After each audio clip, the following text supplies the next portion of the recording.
fight.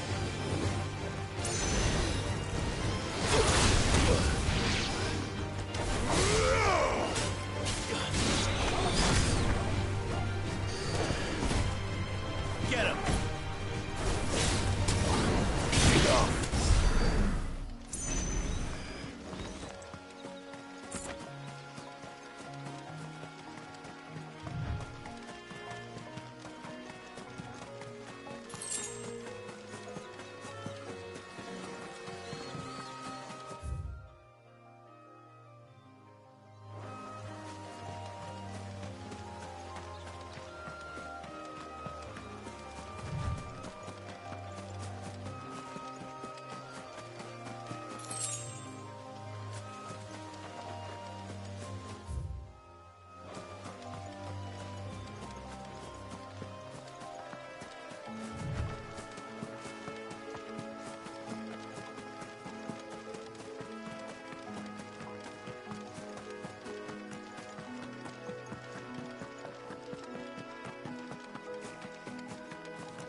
Greetings, Your Majesty.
Your reign is over.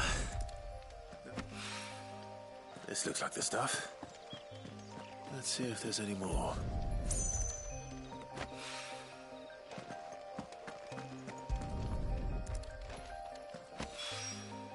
That should do it.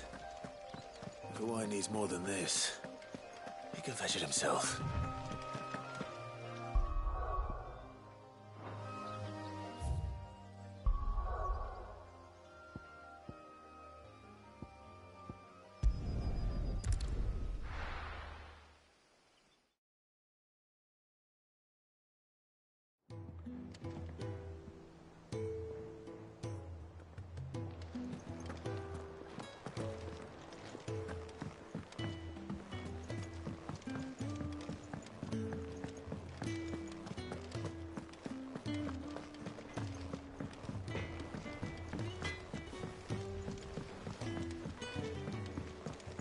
I went up to give some greens to the chocobo.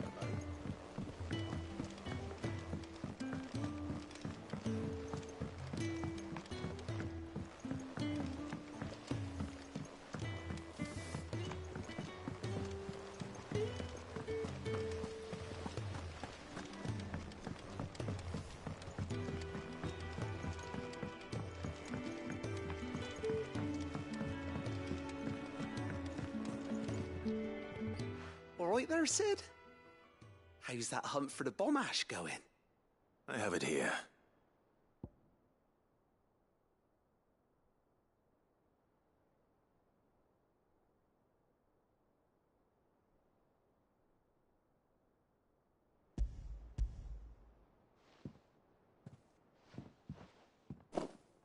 That's the stuff.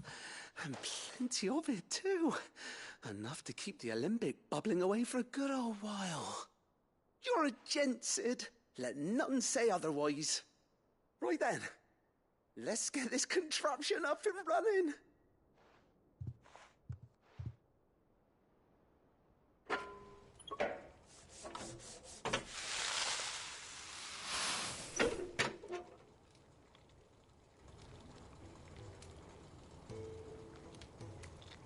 There we have it.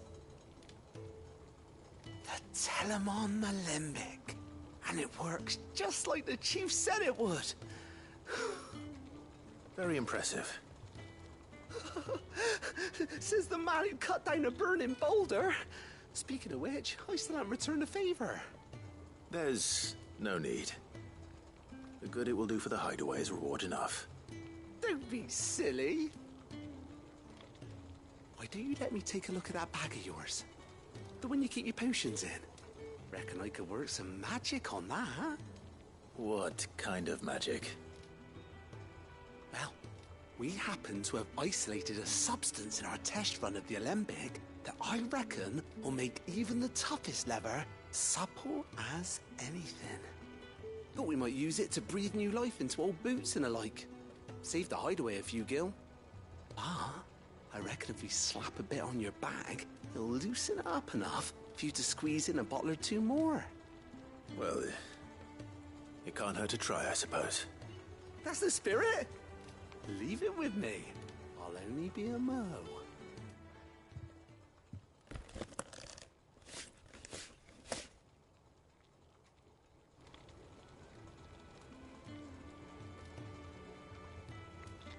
Well, what do you reckon? It certainly feels more flexible. Right? Told you. Thank you. I think. No. Thank you for supporting Mid and the rest of us in our endeavors. Without you, we'd never have been able to discover wonders like that stuff I rubbed on your bag. And I'm telling you, there's plenty more where that came from.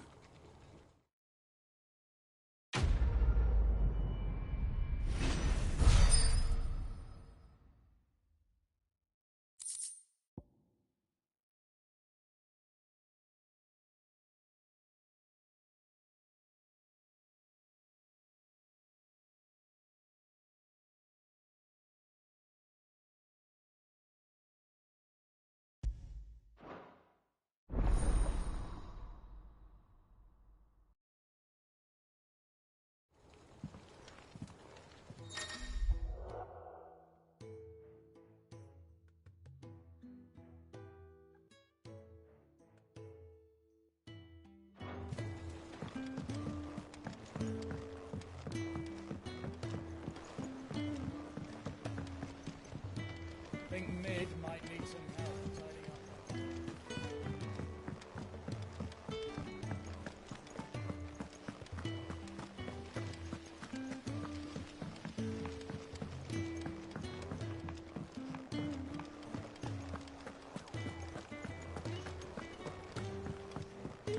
Mid told me she was building a ship. Is that the thing Tomes helped to do?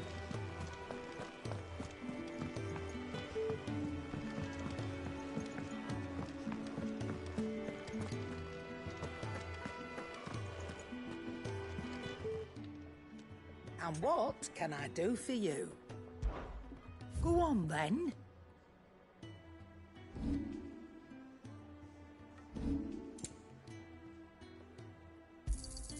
It'd better all be here. You'll not find a better price than that. You're rubbing me blind, you know. Come again. Or don't. I'm not bothered either way. He cracked the crystal too.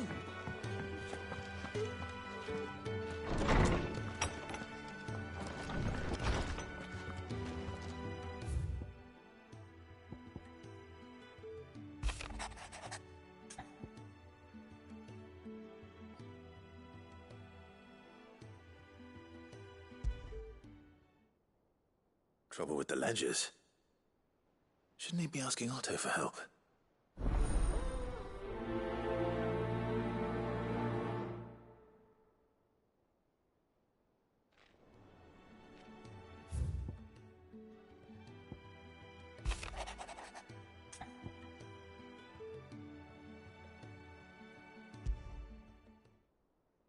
What could be wrong with Torgor? He seemed well enough when I last saw him.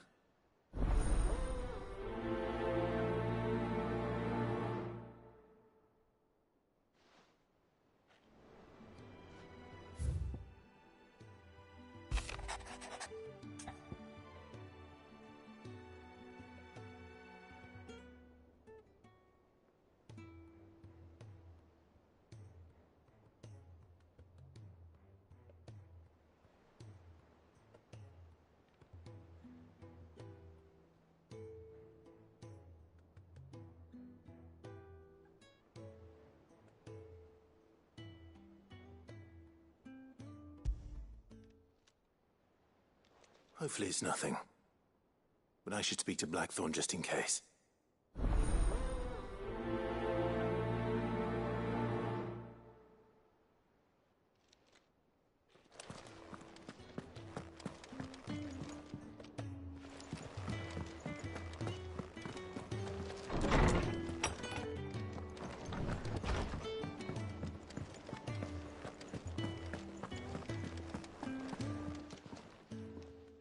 I got your note. You think something's wrong with Torgor? So you can read. Congratulations. But I didn't say I were wrong with him. I said something weren't right.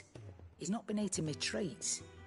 He used to love cracking the bones from Molly's boiled brown, but now he won't so much as look at them. Didn't like him. Which is why I'm of the mind that his mind's on something else. You've not been working him too hard, have you? No harder than usual. Is that it, boy? Do you need a rest? What was it you said he was? A frost wolf? That's what the lawsman seems to think. Then maybe this all has something to do with whatever it is that's woken inside him. I suppose things have been different since Rosalith. Perhaps Hippocrates knows something. Instead of everything, you mean? Perhaps.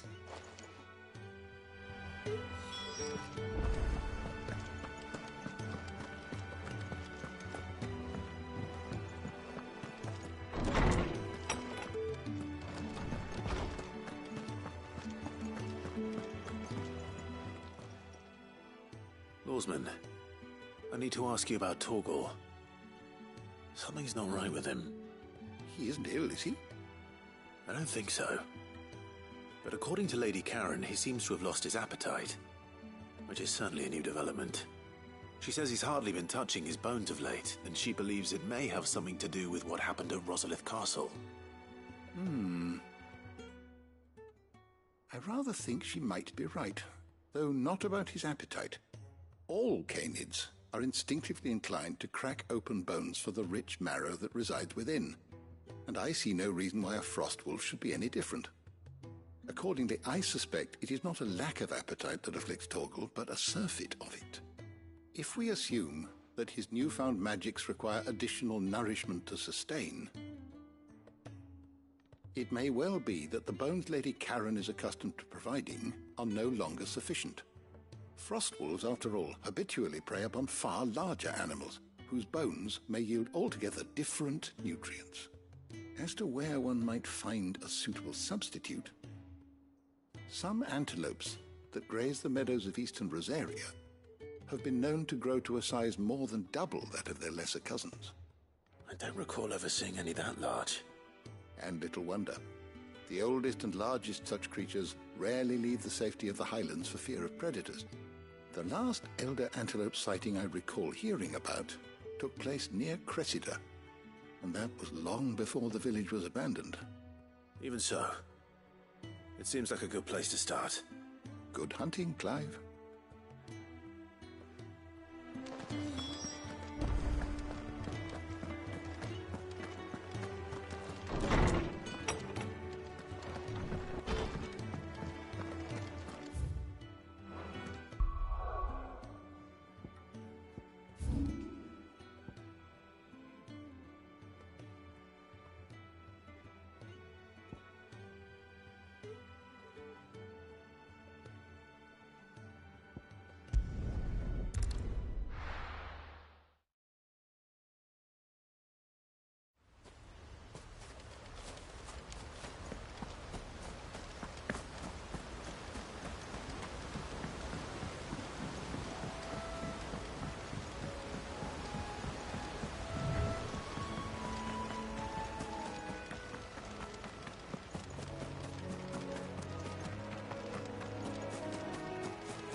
It's certainly quiet. If I were a giant antelope, it would seem like just the place.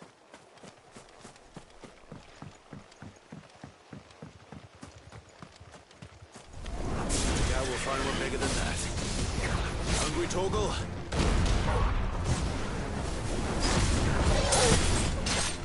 Over here!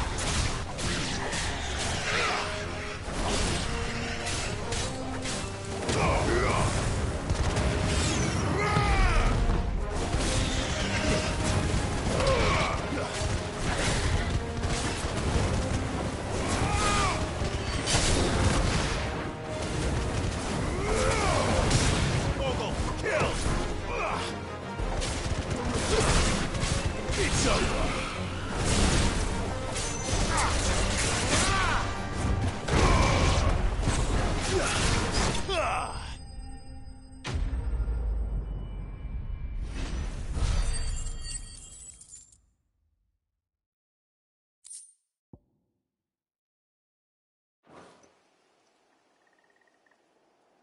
Now,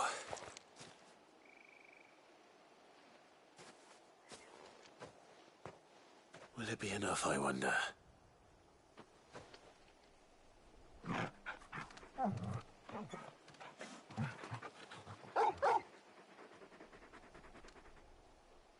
I say that answers my question, which means we owe the lawsmen our thanks.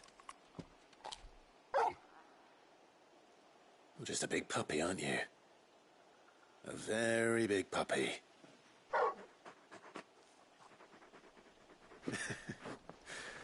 You do know you can take that with you, Torgal. Lady Karen will be relieved to hear you've got your appetite back. Come on, boy.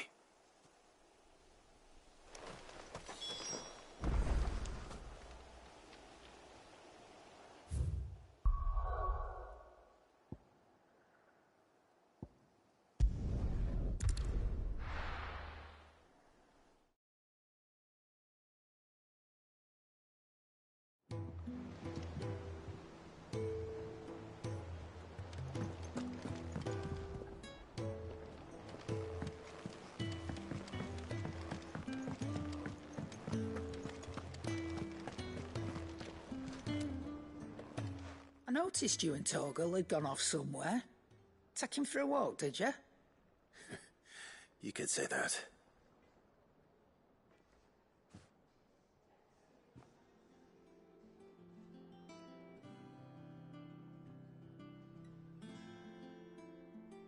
So, Molly's leftovers weren't good enough, eh?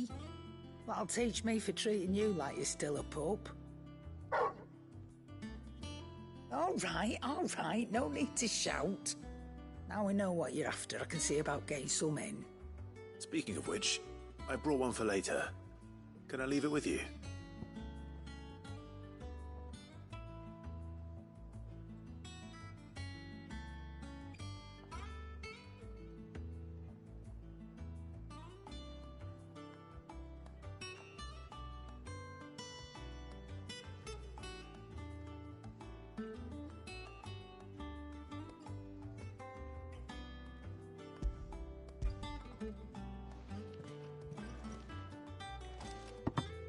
You can, aye. I'm nice like that. In return, you can thank Tomes for me. The bloody know-it-all. I was just on my way to see him.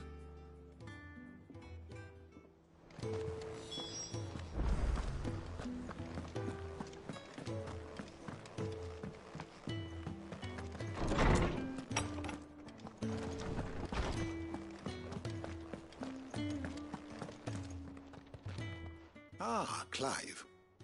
Were you able to locate your quarry? We were indeed, lawsman. You pointed us in exactly the right direction. And Torgal's been a very happy hound ever since. Very good, very good. Lady Karen sends her thanks, by the way, for your part in solving the mystery. Ah. But that reminds me. After your last visit, I found myself pondering Torgal's talents. Do you recall our conversation concerning Lady Jill's role in Torgal's transformation? About how she somehow woke the power within him. Precisely that. A reasonable conclusion, I thought. But one which raised certain questions in my mind.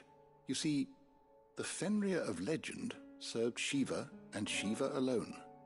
And while the powers attributed to him are certainly impressive, the records imply they are somewhat different in nature to those you described Torgal as having used. What are you suggesting? That Torgal may be the beneficiary of more than one icon's power. Consider that in addition to Lady Jill, he has served as a loyal companion to you, your brother, and even the late Cid. In short, the icons hitherto near at hand, or should I say at paw, have been diverse and plenty, and that number has only grown as the realm's dominance have fallen to your sword. one can but speculate as to how all of this has affected Torgal. He has seemed more fierce of late. And if I am not mistaken, he will grow fiercer still. We are fortunate indeed to be able to count him amongst our allies and not our adversaries. Oh, he's more than an ally. He's a friend.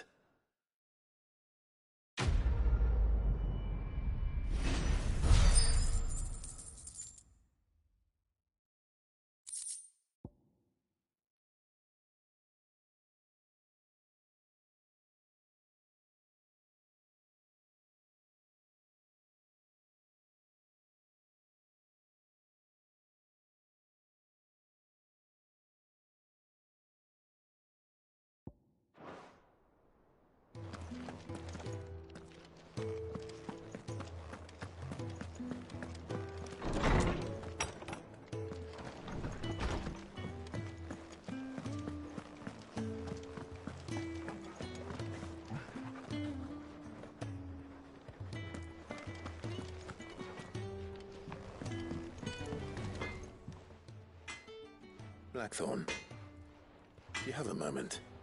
Not really, no. This won't take long. I just wanted to ask how you're getting on.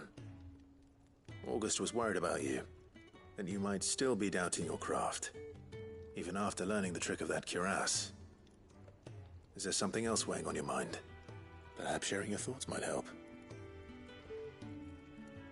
That bastard's like a dog with a bone.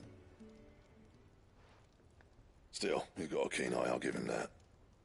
He's just, well, Karen showed me something. Something I've never seen before. And that was? A sword. An odd-looking thing with a single-edged blade. The metal itself wasn't anything to write home about, but fuck me, the edge on it. You could slice a man clean in two with a weapon like that, and he'd be halfway home before he even realised he'd been cut. So that's what's troubling you? Nah. Not troubling me exactly. More distracting. Can't stop thinking, how do you get an edge that sharp? It's driving me mad. And if you knew how to do it, we could arm the curse breakers with even better blades. That's about the size of it, yeah. I'll see what I can find out. Sharper swords are always welcome. And we can't have our master blacksmith being distracted. You're a soft touch, you know that. But I can't say I'm not grateful for it. Good luck, eh? Thank you. Let's see what Karen knows about this sword.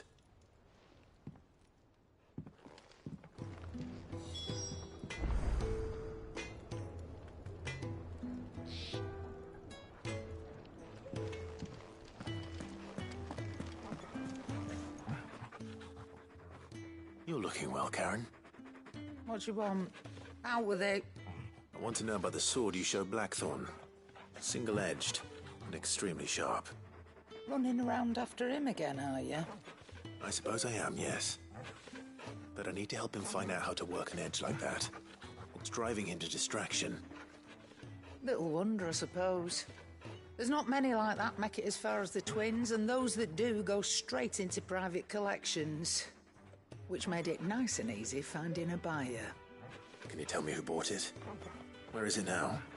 You think I tell people who my clients are? Suppose you're not likely to go nicking him off me, are you now? Fine. If you stop mooning at me like that. Lord Ignac's the man you want. Dalmekian bloke. Collects weapons and the like. And he's got more money than sense, which is why he's one of my favourite clients. Reckon he'll still be at the inn in Dalamil, where I left him. Thank you, Karen. Oh, and he's a touch eccentric, if you take my meaning. I appreciate the warning.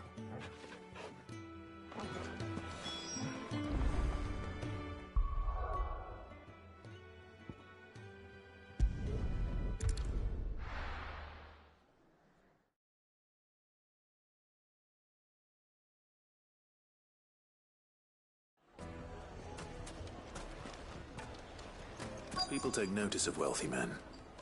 Shouldn't be too hard to track down Karen's collector. The same Drake's fangs. Back again, are you?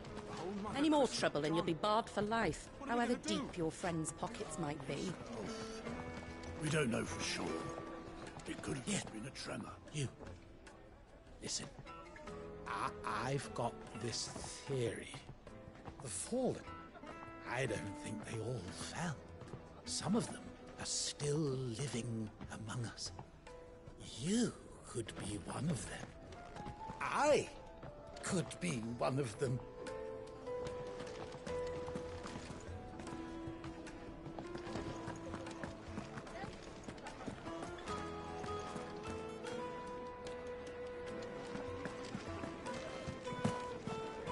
Welcome. If you're hoping for a bed, I'm afraid you'll have to look elsewhere.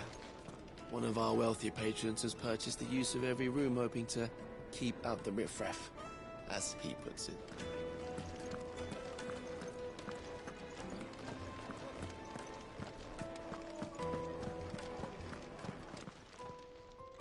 My reputation will be ruined! Ruined! Calm yourself, Lord Ignac, I beg of you, before you do yourself a mischief. Pardon the intrusion, but... Out! Get out! I paid for these rooms so I wouldn't be disturbed. Leave me be! Please, allow me to apologize. His lordship is going through a difficult time, and he's never been fond of guests arriving unannounced. Radim! Get rid of the filthy oaf this instant! Very good, Lord Ignac. Would you mind stepping outside for a moment?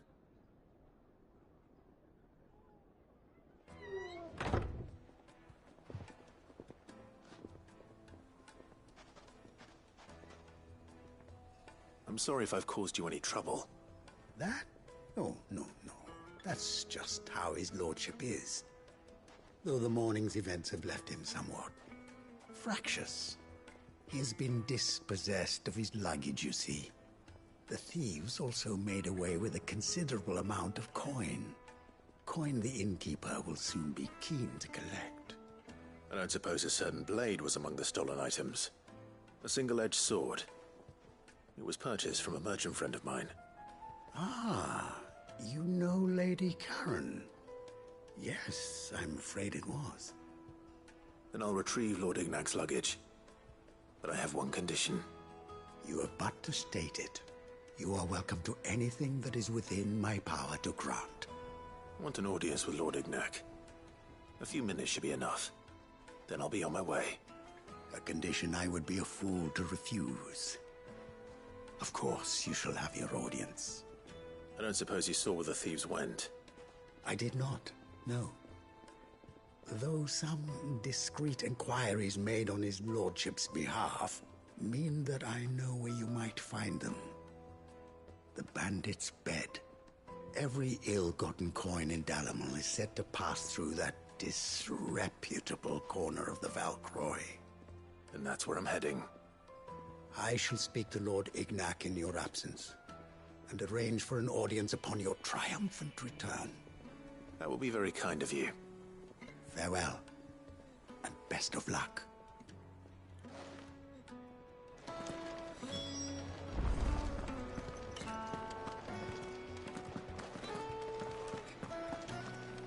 It's a wonder the Republic tolerates the existence of the bandit's bed. You would have thought a few dozen good men might prove it.